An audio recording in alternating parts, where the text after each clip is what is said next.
Welcome to the Salmon Runs YouTube. Enjoy the video. You start by measuring the opening precisely and choosing mesh that fits the use.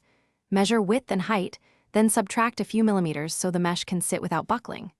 Once done, lay out the mesh on a flat surface and align it with the frame to confirm fit.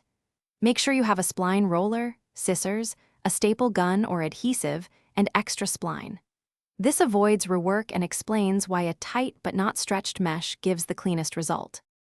You now secure the mesh to the frame, starting from one side and working clockwise. This keeps tension balanced. Once one edge is fixed, pull the opposite edge taut and fasten, then repeat for the remaining sides, keeping a consistent slight tension to prevent sagging. Use a spline roller to set spline into the channel or staples spaced about every 2-3 centimeters. Make sure corners are trimmed and folded cleanly so the mesh sits flush and the frame closes properly. You finish by trimming excess mesh close to the frame and sealing any small gaps with silicone for weatherproofing. Once done, operate the window several times to confirm no catches and that the mesh remains taut. If you notice sagging or puckers, remove spline near the issue and retension that section, or add extra staples about 1 to 2 centimeters from the edge.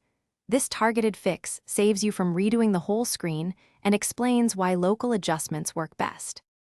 Thanks for watching. Consider subscribing if we helped you.